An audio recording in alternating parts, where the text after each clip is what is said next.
दिल्ली का भी हाल अहवाल आपको बताते चले। उत्तर प्रदेश से लेकर दिल्ली तक मौसम का मिजाज बदला हुआ है। आसमान पर बादल साफ नजर आ रहे हैं और तेज और मौसलाधार बारिशों का सिलसिला भी दिल्ली के अंदर शुरू हो गया है। वहीं पर वादी के मौसम की जब हम बात करते हैं तो आज बेहतरी का इम्कान लगाया जा रहा है और महकमे मौसमियात की पेशनगोई के मुताबिक आज दिन में मौसम कदरे बेहतर रहेगा, लेकिन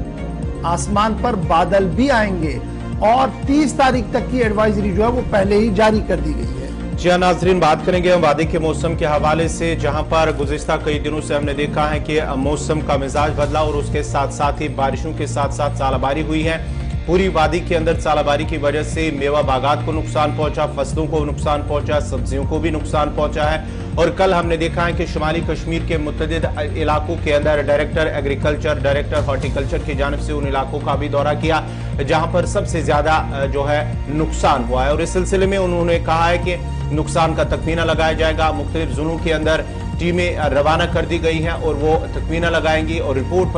तैयार करेंगे और उस रिपोर्ट के बाद ही वो इंतजामिया एलजी इंतजामिया के सामने रखेंगे और उसके बाद ही माकूल मुआवजा मुतासिरीन को फराहम किया जाएगा। लेकिन दूसरी तरफ से महकमे मौसमियात का मानना है कि आज से मौसम में बेहतरी का इम्कान है, लेकिन 29 के बाद ही 29 शाम से एक बार फिर वादी के मौसम का मिजाज बदलेगा और उसके साथ ही 30 और 31 के दरमियान बारिशों के साथ साथ सालाबारी हो सकती है। ये महकमे मौसमियात की पहले ही पेशनगोई है और उनका मानना है कि फिलहाल 31 तक जो बाग मालिकान है वो स्प्रे ना करे, बागों के अंदर जो भी कोई सरगर्मी होती है इस हवाले से वो फिलहाल परहेज करे। और साथ ही साथ लोगों से भी अपील की गई है कि जब मौसम खराब हो तो इस वक्त अपना एहतियात जरूर बरते। एहतियात रखने के साथ साथ जिस तरह से वादी के अंदर हालात बने हुए हैं मौसम के हवाले से, लोग और उसके साथ साथ किसान, बाग मालिकान काफी परेशान भी नजर आ रहे हैं।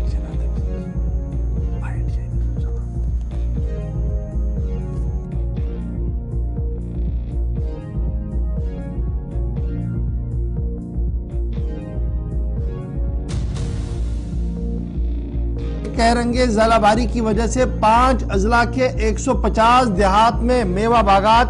तबाह होकर रह गए हैं और इसके बाद सूबाई इंतजामिया ने अपने रेवेन्यू महकमे को मुतहरिक कर दिया था, यानी महकमा बागबानी ने के मुख्तलिफ टीमों ने अबूरी रिपोर्ट भी तैयार कर ली है, सरकार को रवाना की जाएगी ये बताया जा रहा है। और किस तरीके से मुआवजा दिया जाए इस पर भी जो है वो गुफ्तगू हो रही है, क्योंकि वादी के कई इलाकों के अंदर जो हम देख रहे हैं कि जुमेरात से शदीद बारिशें हो रही हैं, ज़ालाबारी हो रही है, तेज़ आंधी हो रही है, जिसके नतीजे में नॉर्थ कश्मीर और साउथ कश्मीर के कई बागात के अंदर नुकसान हुआ है। अब ये इब्तिदाई नुकसान जो हमें नजर आ रहा है ये तो है ही, लेकिन माहिरीन का मानना है कि अब जब मौसम थोड़ा सा बेहतर होगा तो मालिकान बागात के लिए एक और परेशानी होगी, स्कैब और इस तरीके की परेशानियां होंगी और उसके लिए जो सेट एडवाइजरी जारी कर दी गई है अगर उसके तहत काम किया जाए तो आने वाले दिनों में मालिकान बागात को बहुत कम नुकसान उठाना पड़ेगा। क्या कुछ माहिरीन कह रहे हैं, डायरेक्टरेट कह रहा है, जरा पहले इसको सुन लेते हैं ताकि ये बात हमारे उन लोगों तक, हजारों लोगों तक चली जाए जो मालिकान बागात है, जिनके रोजी रोटी इसी से चलती है और इन दिनों काफी मुश्किलात से दो चार है। डायरेक्टर हॉर्टिकल्चर एंड प्लानिंग क्या कुछ कह रहे हैं? लेवल ऑफ हेल स्टार्म इतना था कि आज सवेरे जब हम त्रेगांव पहुंच गए तो मैंने देखा वहाँ पे अभी भी वो जो ओले है मौजूद थे, कंडेंस होके एक चादर जैसी बन गई थी, कहीं मतलब जैसे शेडी स्पेसेस पे वो पड़ी थी, तो विच कुड इंडिकेट कि किस इंटेंसिटी की हेल स्टार्म हो गई। तो काफ़ी डैमेज हो गया। त्रेगांव इलाके में मैं गया, वहाँ पे इंटेंसिटी ऑफ डैमेज जो है इट्स वेरी हाई। तो हमारी टीम्स जो है बागों में जा रही है इस वक्त, डिफरेंट जोन्स में दे आर मेकिंग असेसमेंट। तो असेसमेंट कंपाइल करके हम ये रिपोर्ट वगैरह देके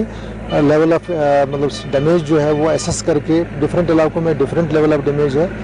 तो we will place the proposal before company authority, compile करके जो इनका एज पर नॉर्म्स बनता होगा वो कंपनसेशन मिलेगा। इसमें ये है कि ये सब डिपेंडेंट जो है कि मौसम स्टेबल होना चाहिए। अब अगर अभी बारिशें हो रही है तो अब स्प्रे नहीं कर पाएंगे, जैसे ही मौसम स्टेबल हो जाएगा इमीडिएटली आफ्टर हेल स्टार्म होना चाहिए था स्प्रे, बट अभी भी चूंकि बारिशें इस इलाके में हो रही है स्प्रे नहीं हो सकता है। जैसे ही बारिश थम जाएगी तो स्प्रे होना चाहिए, और इस स्प्रे के 3 दिन बाद दूसरा एक स्प्रे इनको यूरिया का करना है। उसका कंपोजिशन वगैरह कौन सा पेस्टिसाइड लगाना है पूरी हमारी एडवाइजरी में आ गया है। फिलहाल किस तरह की हिदायत दी आपने जिला कुपवारा की जो आप सब मैंने जो बाग मालिकान है उनको भी ताकीद की कि जो ये फ्रूट गिर गया है अपने बागों में, और ये लीव्स वगैरह जो है इनको रिमूव करें, और ग्रास वगैरह जितना भी बागों में आ गया है, कहीं पे मैंने देखा काफ़ी बढ़ चुका है ग्रास, कहीं पे 6 इंच 8 इंच 10 इंच, तो ये बीमारियों का सोर्स रहते हैं, उनको हटाएं अपने बागों से। और जो ये नीचे गिर गया है फ्रूट या लीव्स वगैरह है उनको भी उठाएं, और बाकी जो बच गया उस पर स्प्रे करें, और नाउम्मीद न रहें, इंशाल्लाह सब ठीक हो जाएगा। ऐसी सिचुएशंस पास्ट में भी आ गई है, आगे भी, मतलब ये नेचुरल कैलेमिटीज़ है जिनका हम कोई हमारा कंट्रोल इन पर नहीं होता है, तो हम अपने एहतियाती तदाबीर करते रहेंगे। फ्रूट जो बच गया उस पर स्प्रे करेंगे ताकि फर्दर। चलिए जनाब, ये तो थी माहिरीन की बात कि आप स्प्रे करते रहिएगा, और किस तरीके से स्प्रे करना है इस हवाले से एडवाइजरी जारी कर दी गई। ज़ालाबारी ने क्या तबाही मचा दी है, मालिकान बागात परेशान है, नॉर्थ और साउथ के अंदर सबसे ज़्यादा नुकसान हुआ है। बहरहाल इस पर हमारी नज़र और भी रहेगी, और आने वाले दिनों में और भी